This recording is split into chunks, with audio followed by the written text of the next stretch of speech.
Pada zaman dahulu, di tanah Jawa yang masih dikelilingi hutan lebat dan gunung yang angker, berdirilah dua kerajaan besar yang saling bersaing dalam kekuasaan dan kekuatan. Kerajaan Pengging yang makmur dan dipimpin oleh seorang raja bijaksana bernama Prabu Damarmoyo, dan kerajaan Prambanan yang besar namun terkenal kejam, diperintah oleh seorang raja raksasa sakti bernama Prabu Boko. Prabu Boko bukan raja biasa. Tubuhnya besar menjulang, suaranya menggelegar seperti guruh. Dan kekuatannya konon mampu merobohkan bukit dengan satu hantaman tangan. Meski begitu, ia memiliki ambisi yang tak pernah padam, menguasai seluruh tanah Jawa dan menjadikan dirinya penguasa tunggal. Suatu hari, dengan pasukan raksasa dan prajurit sakti, Prabu Boko menyerang Pengging. Pertempuran pun tak terhindarkan. Darah mengalir di medan laga. Bumi bergetar oleh benturan senjata. Dan langit dipenuhi asap dari nyala perang. Tapi Pengging tak gentar. Raden Bandung Bondowoso, putra mahkota Pengging, turun langsung ke medan perang. Ia masih muda, namun dikenal sakti dan tak terkalahkan. Dengan tombaknya yang memancarkan cahaya biru, ia melawan pasukan Prambanan satu persatu. Hingga akhirnya, Bandung Bondowoso berhadapan langsung dengan Prabu Boko. Dalam duel yang mengguncang bumi. Pertarungan mereka berlangsung lama. Dari matahari condong ke barat hingga malam menelan cahaya. Namun pada akhirnya, Bandung Bondowoso berhasil menumbangkan Prabu Boko dengan satu tusukan tepat di jantung. Raksasa itu mengerang keras. Tubuhnya roboh menghantam tanah, dan bumi pun diam seketika. Kemenangan itu membuat kerajaan Prambanan jatuh ke tangan Pengging. Namun kemenangan ini bukan tanpa luka. Di balik runtuhnya kerajaan raksasa itu, tersisa satu sosok yang tak kalah menggetarkan hati, sang putri Prambanan, Nyi Loro Jonggrang. Parasnya dikenal seantero negeri, kecantikannya seolah bukan milik manusia biasa. Tapi di balik kecantikan itu, tersimpan dendam yang dalam. Ayahnya telah dibunuh, dan kerajaannya kini berada di tangan musuh. Dan dari sinilah kisah yang lebih kelam akan dimulai. Sejak Prabu Boko gugur di tangan Bandung Bondowoso, suasana di Prambanan tak lagi sama. Rakyat hidup dalam ketakutan dan kesedihan. Istana yang dulunya megah dan penuh suara gamelan kini sunyi seperti kuburan. Nyi Loro Jonggrang, sang putri, duduk sendiri di balairung istana yang dingin. Wajahnya pucat, matanya sembab. Namun tetap memancarkan kecantikan yang tak bisa disembunyikan. Dalam hatinya bergemuruh amarah yang tak mampu ia luapkan. Ayahnya telah tiada. Dibunuh oleh laki-laki yang kini berdiri sebagai pemenang di tanahnya sendiri. Meski ia sadar bahwa kekalahan itu bagian dari perang. Namun luka di hatinya terlalu dalam untuk menerima semuanya dengan ikhlas. Hari demi hari berlalu, hingga suatu pagi, Raden Bandung Bondowoso datang ke istana Prambanan. Ia tak mengenakan baju perang seperti biasanya, tapi mengenakan pakaian kebesaran kerajaan. Dengan langkah mantap dan tatapan yang lembut, ia menyampaikan maksudnya pada sang putri. Ia ingin mempersunting Nyi Loro Jonggrang menjadi permaisurinya. Ia jatuh hati pada kecantikannya sejak pertama melihatnya. Dari kejauhan saat peperangan usai.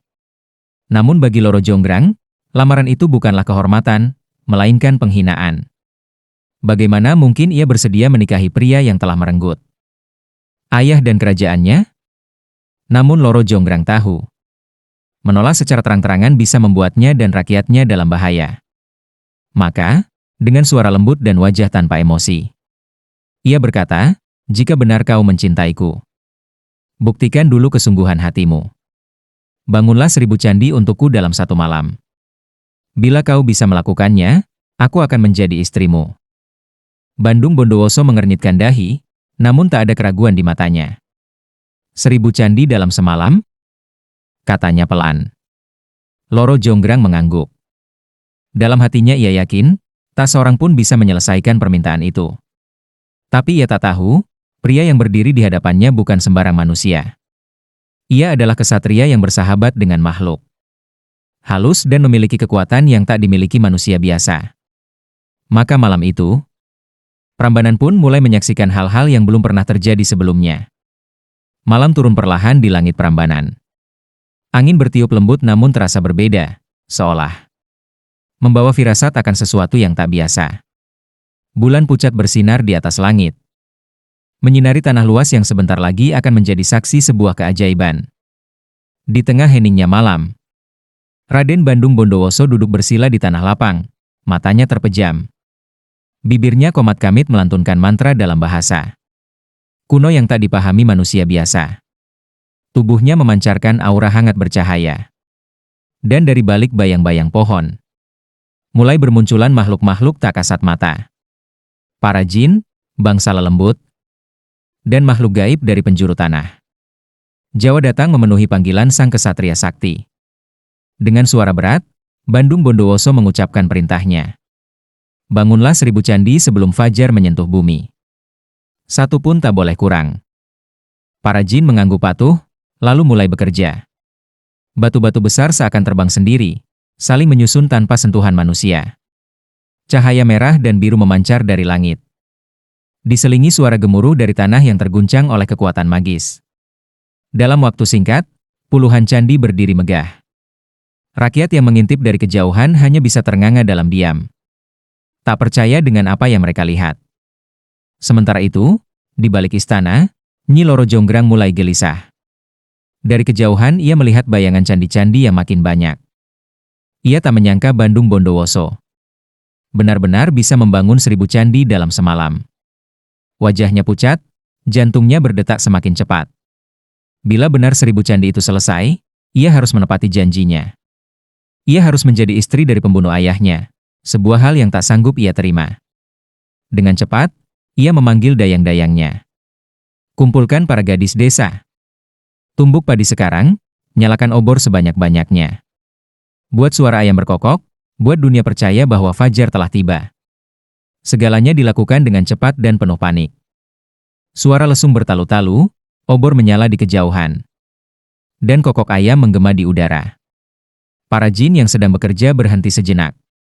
Mereka panik, mengira pagi telah datang.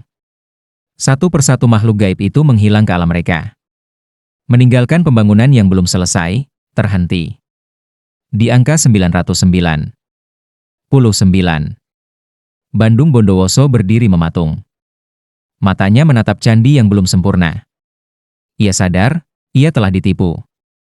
Dan kemarahan pun mulai tumbuh di dadanya, perlahan namun pasti. Langit Prambanan belum sepenuhnya terang ketika Bandung Bondowoso berdiri di tengah kompleks candi yang hampir sempurna. Embun pagi masih menggantung di daun-daun. Udara dingin menggigit kulit. Namun dadanya terasa membara. Ia menatap tajam ke arah barisan batu yang menjulang. Menghitung dalam hati, lalu menunduk dengan rahang mengeras. 999. Satu candi kurang. Hanya satu. Ia mengangkat kepalanya pelan. Matanya memerah, bukan karena letih, tapi karena amarah yang tak terbendung. Langkahnya membawa ia kembali ke istana dengan cepat, jubahnya berkibar. Udara terasa bergetar tiap kali kakinya menyentuh tanah. Di Balairung, Loro Jonggrang sudah menanti dengan wajah tenang. Ia mencoba menyembunyikan ketegangan dalam dadanya. Tapi sorot matanya tak bisa berbohong. Ia tahu Bandung Bondowoso akan datang. Ia tahu apa yang telah ia perbuat, dan ia tahu konsekuensinya. Namun harga dirinya terlalu tinggi untuk tunduk pada musuh ayahnya. Betapapun tampan dan sakti pria itu. Bandung Bondowoso berhenti beberapa langkah di hadapannya. Napasnya berat, tatapannya tajam menembus mata sang putri. Kau telah menipuku, suaranya pelan namun menggema. Aku hampir memenuhi janjimu, tapi kau mencurangi takdir dengan kelicikan. Kau tidak hanya mempermainkan aku, tapi juga mempermainkan kekuatan alam. Loro Jonggrang tak menjawab. Ia hanya menunduk perlahan, mencoba menahan getar di bibirnya. Tapi ia tetap tegak. Ia memilih diam daripada meminta maaf, karena bagi dirinya, ini adalah harga dari perlawanan, harga dari keberanian untuk tidak menyerah. Bandung Bondowoso menatapnya lama. Hingga akhirnya ia mengangkat tangannya tinggi ke udara. Suara petir bergemuruh dari langit yang semula tenang. Tanah berguncang pelan, angin menerpa seisi istana. Dengan suara yang seolah berasal dari perut bumi, ia mengucap kutukannya. Jika kau tak mau menjadi istriku, maka jadilah bagian dari candimu sendiri. Jadilah batu, melengkapi apa yang kurang dari pengkhianatanmu sendiri. Seketika tubuh Loro Jonggrang membeku. Matanya melebar, seolah hendak berkata sesuatu, namun tak ada suara keluar. Dalam hitungan detik, tubuh indahnya berubah menjadi arca. Wajahnya tetap cantik. Namun membatu dalam posisi terakhirnya, berdiri tegar. Dengan tatapan kosong ke arah candi. Tubuhnya kini menjadi candi ke-1000. Lengkap sudah. Tapi dengan harga yang tragis. Dan sejak hari itu, candi yang terletak di sisi utara dari bangunan utama dikenal sebagai Candi Roro Jonggrang. Berdiri sebagai simbol cinta, dendam, dan kutukan yang abadi. Waktu terus berjalan. Tetapi kenangan tentang malam kutukan itu tak pernah benar-benar hilang dari tanah Prambanan. Rakyat masih berbisik tentang malam ketika langit menjadi saksi pertarungan antara cinta dan dendam. Candi-candi yang berdiri megah itu kini tak sekadar batu, tetapi menyimpan roh kisah yang abadi. Di tengah jajaran bangunan suci, berdiri satu arca wanita yang tak seperti yang lain. Sosoknya halus, parasnya cantik. Namun matanya kosong menatap jauh, itulah Arca Nyi Loro Jonggrang. Sang putri yang dikutuk menjadi batu oleh lelaki yang mencintainya. Banyak yang mengatakan, saat malam bulan purnama, arca itu terlihat seperti bernapas. Seolah jiwanya masih terperangkap, menunggu sesuatu yang tak pernah datang. Bandung Bondowoso tak pernah kembali ke Prambanan setelah malam itu. Ia pergi dalam diam, membawa luka yang tak sembuh oleh waktu. Ia telah menang dalam perang, tapi kalah dalam cinta. Ia mencintai Loro Jonggrang dengan sepenuh hatinya. Namun cinta itu ditolak dan berakhir dengan kemarahan yang menghancurkan segalanya. Ia menyesal, tapi kutukan sudah diucap, dan waktu tak bisa diulang. Dalam sunyi yang panjang, ia mengembara dari satu tempat ke tempat lain. Menjadi legenda yang dibicarakan dengan suara pelan. Sebagai kesatria sakti yang pernah jatuh cinta pada wanita dari kerajaan musuh. Candi Prambanan perlahan menjadi tempat suci. Orang-orang datang dari penjuru negeri untuk melihat keajaiban batu yang berdiri kokoh. Dibangun dalam satu malam oleh tangan-tangan tak kasat mata. Mereka berdoa, mereka berbisik, dan sebagian membawa bunga untuk meletakkan di hadapan Arca Nyi Loro Jonggrang. Seolah ingin meminta maaf atas kisah yang tak berujung bahagia itu. Beberapa percaya bahwa arca itu masih menyimpan rasa cinta yang tak sempat tumbuh. Atau mungkin rasa benci yang belum luruh. Dan legenda itu terus hidup, diwariskan dari mulut ke mulut, dari nenek ke cucu. Kisah cinta yang tak selesai antara sang kesatria dan putri raja. Terukir bukan hanya di batu, tapi di dalam hati orang-orang yang mendengarnya. Sebab cinta, meski disakiti dan dikhianati, akan selalu meninggalkan jejak. Bahkan jika itu hanya berupa bayangan wajah yang membatu. Berdiri abadi di tengah candi. Ditemani angin dan waktu yang tak pernah tidur. Dan begitulah, kisah Nyi Loro Jonggrang tak hanya menjadi legenda, tapi juga peringatan abadi bahwa cinta, dendam, dan pengkhianatan bisa mengubah nasib siapa saja. Di balik keindahan Candi Prambanan yang megah, tersimpan kisah sedih. Tentang seorang putri yang tak bisa memilih takdirnya sendiri. Dan seorang kesatria yang kehilangan arah karena amarahnya sendiri. Hingga kini, setiap orang yang melangkahkan kaki ke kompleks candi, itu akan merasakan aura berbeda. Seolah batu-batu itu masih menyimpan suara-suara dari masa lalu. Suara rintihan, bisikan, dan mungkin sebuah permintaan maaf yang tak pernah sempat terucap. Maka jangan heran jika malam hari terasa lebih sunyi di sana. Sebab bisa jadi, Nyi Loro Jonggrang masih berdiri, menunggu cinta yang datang terlambat untuk selamanya.